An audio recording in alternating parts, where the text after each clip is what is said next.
A dar la palabra después a Ernesto Jara. Fernando Urbina pide la palabra. El Perú efectivamente ha tenido una política internacional donde han habido entreguismos y cesiones territoriales muy graves, ¿no? Lo que hizo Leguía no tiene nombre. Es bueno recordarlo también, ¿no? Estados Unidos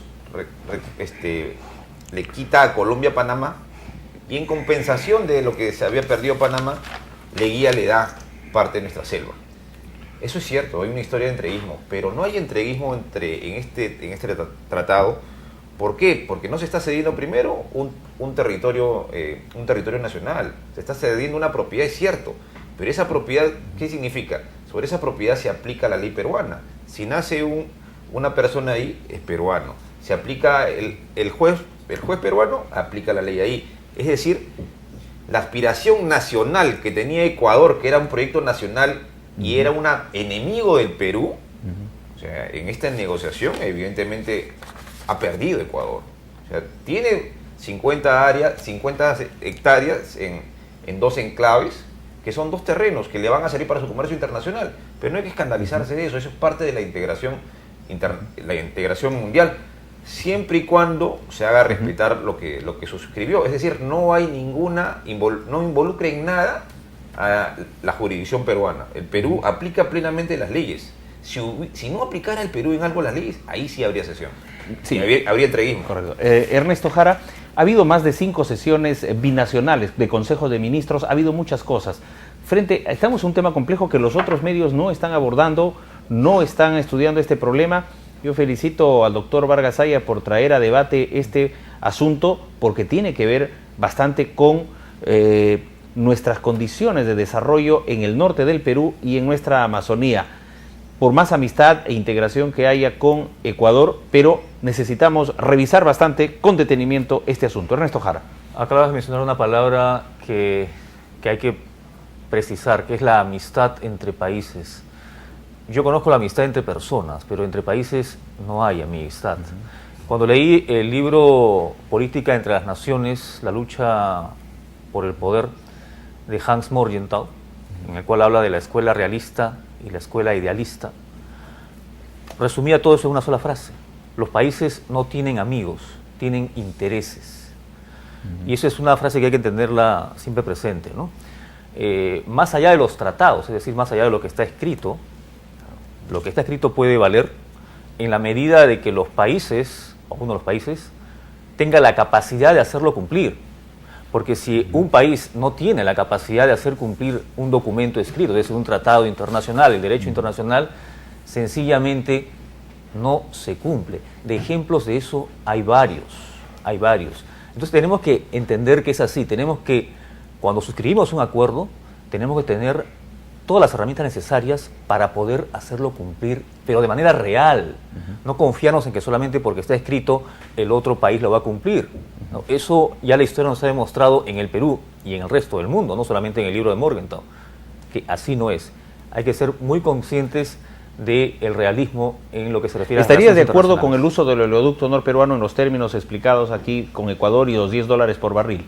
No, además con lo que ha dicho el doctor Héctor Vargas Saya, con lo que nos ha recordado, con lo que nos ha precisado, pues ahí también hay que, como vuelvo a repetir, no solamente hay que confiar en un documento escrito en un tratado, sino también ver otras aristas, ¿no? Ver el tema, por ejemplo, en lo que se llama inteligencia, el frente externo, ¿no?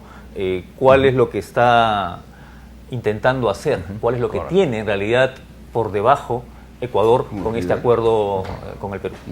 Bien, Ernesto Jara, muchas gracias por su intervención. El doctor Héctor Vargas Saya, hay una precisión interesante. Jara dijo con toda precisión que todo contrato debe ser visto por el Congreso. Muy bien, pues este tratado no fue visto por el Congreso, fue impuesto por Fujimori y los arrancó a la mayoría del Congreso, no todo, porque más de la mitad votó en contra, arrancó un cheque en blanco antes de ver el contrato para que los garantes. Okay. ¿Y quién es el garante del Ecuador?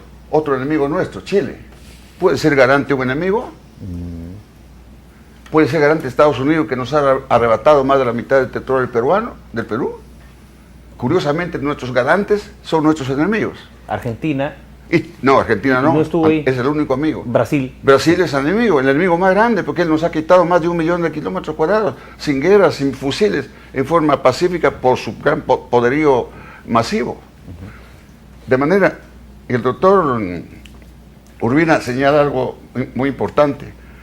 Yo también estoy de acuerdo, yo soy integracionista, como Bolívar, como Miranda, como Aya La Torre, como todos.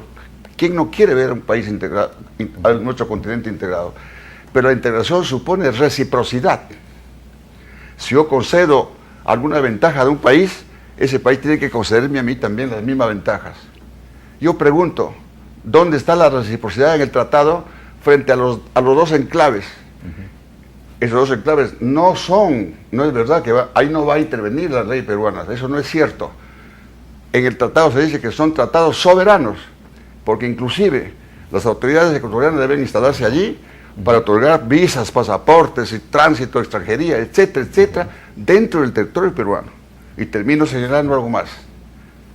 El señor Augusto Pinochet, que ha seguido siempre la escuela y las enseñanzas de Diego Portales desde el siglo pasado, de expansión, cuando fue a inaugurar la escuela de guerra en el Ecuador en 1970, ahí están los discursos, no los estoy inventando, Pinochet pronunció un discurso ante las Fuerzas Armadas ecuatorianas y les dijo: señores, no se preocupen tanto ustedes del Perú, coloquen 2 puntas de lanza en la región amazónica y ellas caminarán solas.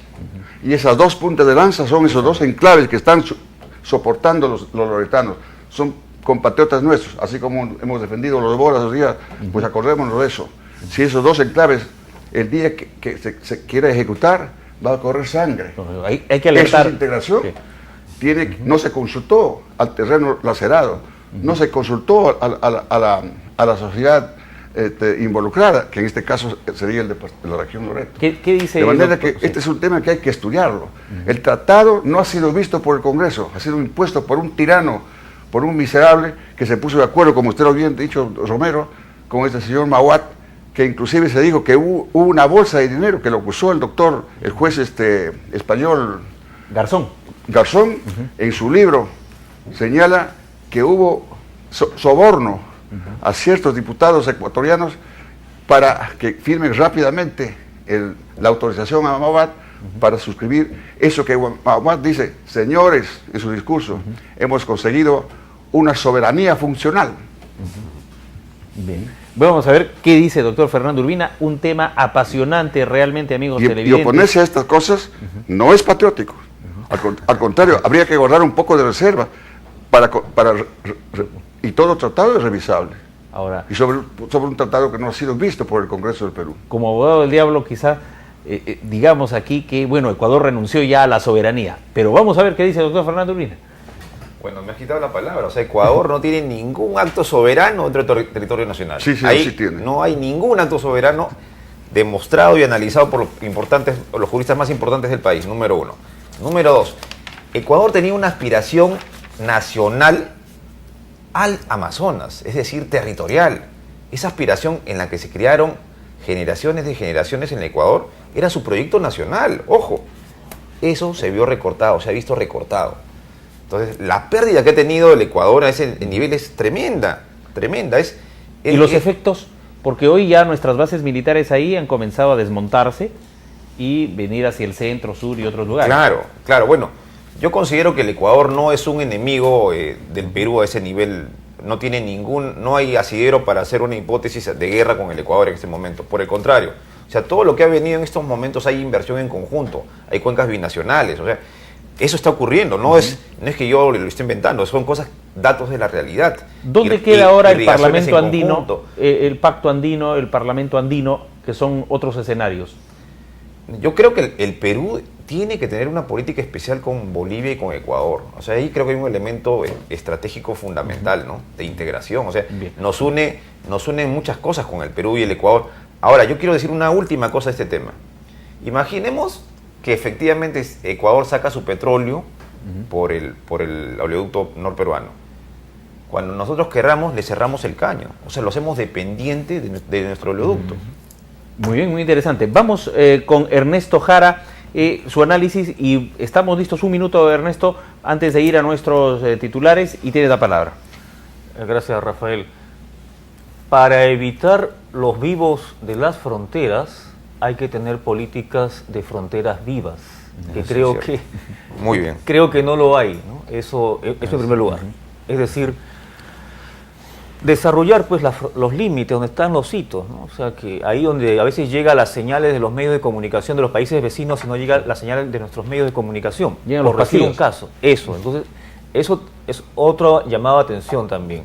Y con respecto al tratado del 98, creo, Yamil Bawat creo que está prófugo o se ha ido a Estados Unidos, ¿no? Porque creo que Ecuador, sus compatriotas no lo han visto con buenos ojos ese acuerdo, ¿no? Ahora, recuerdo también, votaron a favor de ese acuerdo congresistas de oposición como Daniel Estrada Pérez, que en paz descanse, y Alfonso Grados Bertorini, Toribio Gol, ¿no? Que fujimoristas no tenían nada, ¿no? O sea, han votado como 50 en contra. Tío, Álvaro votaron- Ramírez. Yo tengo el libro que yo publiqué, ahí está no sé, la lista. ahí dejo la palabra. No, No, fue sí, una votación plural, como estáis recordando, Bueno, Ernesto. Eso es cierto. Y los otros que firmaron, pero no firmaron porque no conocieron el tratado. Son felones que han firmado sin saber de qué se trata, solamente porque es un cheque en blanco Eso es que les pidió Fujimori, Ya. eso lo sabe Jara. Sí, claro, o sea, lo pidió a ojos cerrados. Con un falso patrioterismo, diría Creo usted. que Lourdes Flores votó a favor de ese tratado. ¿no? Bien, vamos a Misty ir a las Wilson le 11. decían por eso. Sí, vamos a ir a las 11 del 11 Pero- y regresamos, pero, doctor. no, Sí, pero finalmente- tenemos una pausa en este momento y regresamos con lo mismo. Ya. Y luego, Defensa Interior. Preparen los teléfonos, amigos televidentes. ¿Qué reformas debe haber en Defensa Interior? Hoy ha habido una sesión secreta en el Congreso de la República para ver estos casos. Incluso se ha hablado de la defensa nacional y, por supuesto, se cerraron las puertas, salieron los periodistas. ¿Y por qué?